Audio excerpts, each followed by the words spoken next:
บ็ดมาตีก่อนเห็นกระตูมากหรอกงานครับ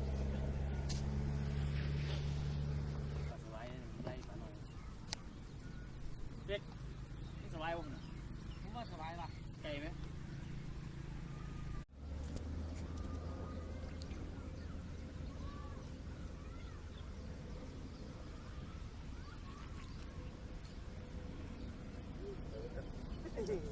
เดี๋ยวกันมาข้างงานผมมากกันดิผมบินมาตีอยู่นี่ดิบรรยากาศว่าฝนตกไหมงานครับ